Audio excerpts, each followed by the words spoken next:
NTV time, जनता की बात जनता के साथ। अहमदाबाद पुलिस ने अपराध सम्मेलन का आयोजन किया। अहमदाबाद शहर पुलिस द्वारा शहर में अपराध रोकने के लिए एक अपराध सम्मेलन का आयोजन किया गया। अहमदाबाद कमिश्नर कार्यालय में सिटी सीपी जेएस मलिक की अध्यक्षता में एक अपराध सम्मेलन का आयोजन किया गया, जिसमें शहर के एससीपी, डीसीपी और सभी पीआई समेत कई अधिकारी मौजूद थे। इस सम्मेलन में शहर पुलिस के कामकाज, शहर में घटित अपराधों और सीसीटीवी कैमरे लगाने की परियोजना की समीक्षा की गई। पुलिस सम्मेलन की बात करें तो पुलिस ने कैमरों के महत्व को समझाया और बताया कि जून 2025 तक जनभागीदारी से लगभग 22,000 सीसीटीवी कैमरे लगाए जाएंगे। प्रोजेक्ट 2 के अनुसार सीसीटीवी फीड स्थानीय पुलिस थानों और नियंत्रण कक्षों को उपलब्ध कराई जा सकेगी। वर्तमान में 3,078 सीसीटीवी फीड पुलिस थानों पर 2,963 नियंत्रण कक्षों को उपलब्ध कराई जा रही है। सीसीटीवी इसकी वजह से पुलिस को चोरी डकैती जैसे अपराधों को सुलझाने में कई सफलताएं मिली हैं। इसलिए कहा जाता है कि पुलिस की 100% जांच हो रही है। इसके अलावा और क्या क्या बदलाव देखने को मिले हैं, इसकी जानकारी शहर के पुलिस कमिश्नर जीएस मलिक ने दी। आइए सुनिए जीएस मलिक, शहर पुलिस आयुक्त अहमदाबाद, ने क्या कहा। एनटीवी टाइम के लिए चिराग पाटड़िया की खास रिपोर्ट।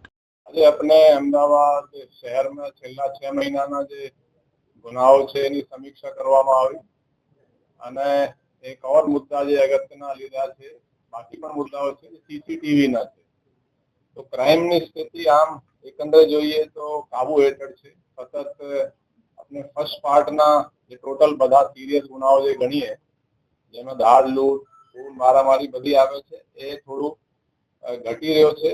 23 में 6 महीना में 6,534 था, 24 में 5,076 था અને આ વર્ષે 4,853 છે, એટલે થોડું ઘટી રહ્યો છે। બીજા હેડ પણ એકંદરે કંટ્રોલમાં છે, પણ આપણે એક જો સૌથી અગત્યના પ્રોજેક્ટ હાથમાં લીધા હતા સીસીટીવીના, એના 2024ના મઈ મહિનામાં આપણે એક હુકમ કરેલું તમામ પીઆઈઓ ને એસીપી ડીસીપી એ લોકો પાસે જઈ સોસાયટીઓ મીટિંગ કરે, મોલ અને જેટલા પણ આગેવાનો સાથે મીટિંગ કરે અને વધારે લોકો સ્વેચ્છાએ સીસીટીવી લગાડે, એના માટે આપણે સૂચન કરેલું। અને એને કહેતા મને ખૂબ જ હર્ષ થાય છે કે અત્યાર સુધીમાં 22,774 કેમેરા, એટલે અમદાવાદ શહેરમાં લોકોએ मतलब પોતાની સ્વેચ્છાથી આ લોકો લગાડ્યા છે અને એનાથી આપણે પોલીસને બહુ મદદ મળી રહી છે। પછી આ 22,774 કેમેરા પૈકી આપણે આ ચાલુ વર્ષે માર્ચ મહિનામાં બીજો પ્રોજેક્ટ સીસીટીવી નો હાથે લીધું। જે રીતે સરકાર કેમેરા લગાડીને સરકારી કેમેરા મારા કંટ્રોલમાં આવે છે, એ રીતે જો લોક ભાગીદારીથી આ જે પ્રાઇવેટ કેમેરા છે એ પૈકી જે જાહેર રોડ વાળા છે, જે પોલીસના માટે રિલેવન્ટ હોય, એની પણ ફીડ પોલીસ સ્ટેશનમાં પણ મળે અને કંટ્રોલમાં પણ મળે। એટલે એમાં સરકારનો કોઈ ખર્ચ નથી, લોક ભાગીદારીથી લોકો પાસેથી થોડી એન્કરેજ કરી જીટીપીએલ સાથે પણ આપણે સંપર્ક કર્યો, એટલે એની પણ ફીડ આપણે હાલમાં પોલીસ સ્ટેશનમાં પણ આવી રહી છે અને કંટ્રોલમાં પણ આવી રહી છે। આજે 22,774 પૈકી પોલીસ સ્ટેશનમાં 3,028 ની ફીડ આવી રહી છે અને કંટ્રોલમાં 2,963 ની ફીડ આવી રહી છે। એટલે માની લઈએ કે જેટલા સરકારના કેમેરાઓ છે લગભગ એટલા જ આપણે પ્રાઇવેટ કેમેરાઓની પણ ફીડ આપણે કંટ્રોલમાં લઈ રહ્યા છીએ। આના આપણે જોયા કે આનાથી ફેર શું પડ્યો છે, તો ફેરમાં જોઈએ તો જે ગુનાઓ છે એ ચોરીના, દાળ લૂંટના, એમાં થોડું ડિટેક્શન વધ્યું છે।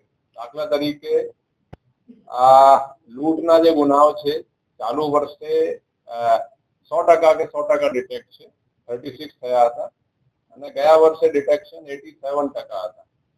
જ્યારે જો હાઉસ બ્રેકિંગ જે ઘરફોડ ચોરીઓ હોય છે, રાતમાં ઘરમાં ઘૂસીને કે દિવસમાં જે ચોરીઓ કરે છે, એમાં 2024માં 42% ડિટેક્શન હતું, આ વર્ષે 56% છે। એટલે શોધવાની ટકાવારી છે એ પણ વધી છે। આ ચોરીઓ જે છે એમાં લાસ્ટ યર 24માં જૂન સુધીમાં 30%નું ડિટેક્શન હતું, આ વર્ષે 37%નું છે। એટલે આ ખરેખર સીસીટીવી થી પોલીસને ક્રાઇમમાં જ નહીં, લો એન્ડ ઓર્ડરમાં પણ ખાસી મદદ મળી રહી છે। ગુનાના શોધવાની ટકાવારી પણ વધી છે અને બાકી આ સિવાય અસામાજિક તત્વો વિરુદ્ધ જે કાર્યવાહીઓ ચાલી રહી છે, જેમાં ડિમોલિશન, એના ગેરકાયદેસર જે પ્રોપર્ટીઓ ના ડિમોલિશનના કામ છે, એ પણ વ્યવસ્થિત ચાલી રહ્યા છે. પાસા તડીપાર વગેરેની પણ આપણે સમીક્ષા કરવામાં આવી. જૂન 2025 સુધી 573 લોકો વિરુદ્ધ પાસાની કાર્યવાહી કરવામાં આવેલ છે. આ સિવાય NDPS માં પણ દરેક પોલીસ સ્ટેશન દીઠ 4 માણસોનો એક ખાસ જવાબદારી સોંપી છે. પોલીસ સ્ટેશનમાં એક PI, PS, એક PSI અથવા ASI રહેશે, એક હેડ કોન્સ્ટેબલ અને 2 કોન્સ્ટેબલ. એ બાતમી એ વિસ્તારમાં જ્યાં નાર્કોટિક્સની કે બધી ચાલે છે તો PI ને જાણ કરશે, કેમ કે આ કેસો કરવાની જવાબદારી SOG या ક્રાઇમની નથી, લોકલ પોલીસ સ્ટેશનની પણ છે.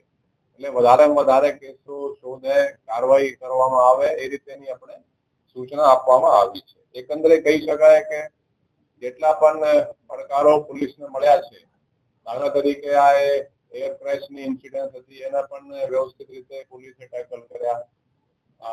રથયાત્રા પણ બહુ શાંતિથી પસાર થઈ અને બીજા પણ જે ઇન્સિડન્ટો છે, એકંદરે પોલીસ ઇફેક્ટિવનેસ પોલીસની ખાસી વધી છે અને કાયદો અને વ્યવસ્થા કાબુ હેઠળ છે. Thank you.